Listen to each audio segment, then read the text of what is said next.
there's no impediment that can stop one from advancing in spiritual life. Sabay puso paridamo, jato bhakti roksuje. Hai tukia pratiyata yayadma supersedity.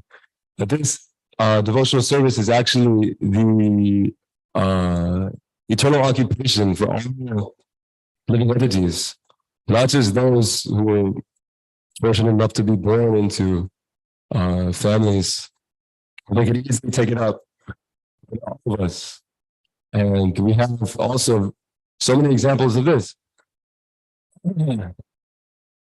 Namacharya Srila Haridas Thakur, as Prabhupada is going to talk about. The famous example of this was presented by Lord Chaitanya, who accepted Thakur Haridas as one of his most important disciples. Although Thakur Haridas happened to take his birth in a Muslim family, he was elevated to the post of Namacharya by Lord Chaitanya due to his rigidly attended principle of chanting 300,000 holy names of the Lord daily. Hare Krishna, Krishna Krishna, Hare Hare.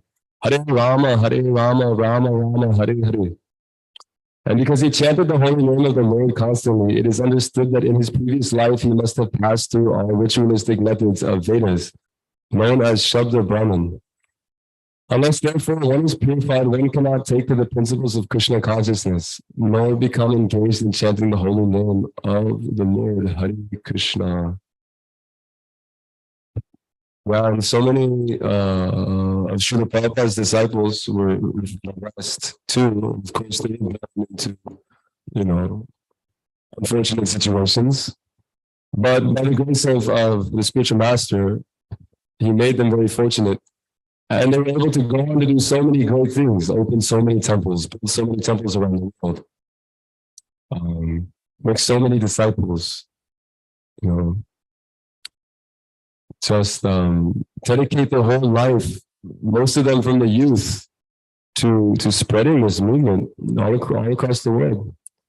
So there's no restrictions. One simply has to chant the holy names of the Lord, and immediately he becomes more qualified than rugged brahmanas who refuse to do such, or Mayavadis who may be following the principles of brahminical life or something, but aren't actually taking to devotional service. So if one just chants the holy name of the Lord, automatically he comes to the highest platform. And we can see that because he doesn't have to do so much. He doesn't have to try so hard to control his mind, control his senses. Automatically, he's engaging everything in the service of the Lord. And like that, he's achieving success in life and going back home, back to Godhead. And he's like that. He's on the living platform in this life. He's on the Brahman platform, which is the goal for many,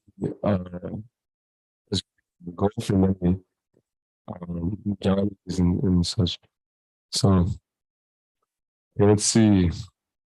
In text 45, but when the yogi engages himself with sincere endeavor in making further progress, being washed of all contaminations, and ultimately after many bursts of practice, he attains the supreme goal. The person born in a particular righteous, aristocratic, or sacred family becomes conscious of his favorable condition for executing yoga practice. With determination, therefore, he begins his unfinished task, and thus he completely cleanses himself of all material contaminations. When he is finally free from all contaminations, he attains the supreme perfection, Krishna consciousness. Krishna consciousness is the perfect stage of being freed of all contaminations. This is confirmed in Bhagavad-gita.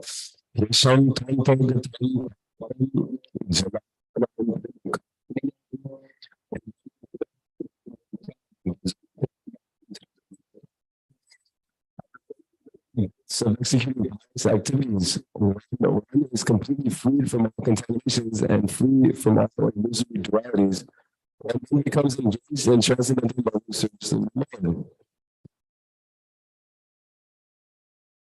646.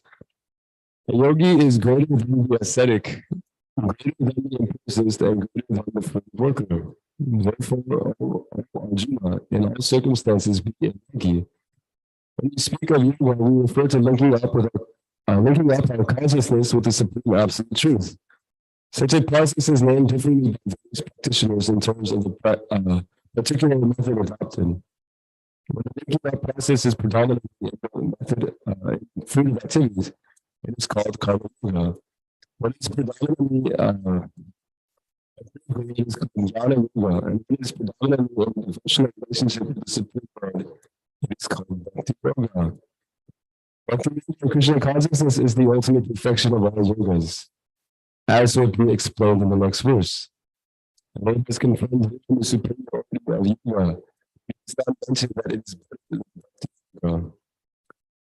Bhakti yoga is full spiritual knowledge, and as such, nothing can excel it. Asceticism without self-knowledge is imperfect. Complete knowledge without surrender to the Supreme Lord is also imperfect. And work with Krishna consciousness is a waste of time. Therefore, the most highly praised form of yoga performance mentioned here is Bhakti Yoga. And this is still more clearly explained in the next verse.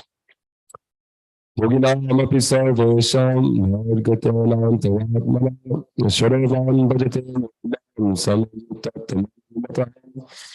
And is he who always abides in with good faith, worshiping me in transcendental loving service, is most intimately united with me in yoga, and is the highest of all. Bhajate is significant here. Bhajate has its bench, which is used in service. If nobody has questions, we can end here. Yes, Prabhu, please. Vishnanda Prabhu. Ki jai. You're talking about unrestricted sense gratification, which you mentioned quite a few times.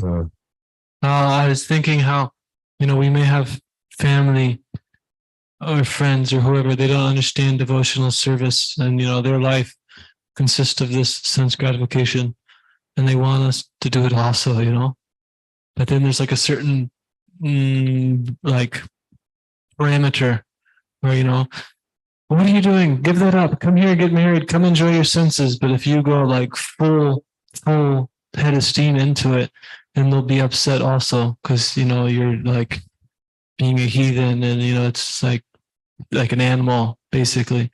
But devotional service is completely the opposite. Oh, come, serve Krishna, do more service. Like, yeah, do more service, do more. And it's always like enlivening and blissful. I was just thinking about the contrast of how you could clearly see how there's something substantial here, and then that whole life is bogus, you could say. Hare Krishna. Sorry, that's a very nice comment, Prabhu. It's full of exploitation. One has to have a nice balance of some exploitation, but too much exploitation can be disturbed. But exploitation is okay. And what exploitation is that it's okay to kill animals and eat them, and it's okay to. It's bogus, yeah, it's totally bogus. But yeah, in the spiritual world, it's just the world of service, transcendental level of service. It's encouraged for everyone. If they're doing a good service, that's amazing. If they're doing the most service, that's amazing. The devotees and the Lord are very, very grateful and appreciative of, where everyone is at in there. Yeah. So thank you for the comment, Prabhu. Very nice. Okay. Srimad Bhagavad-gita ki jai. Srila Prabhupada ki jai.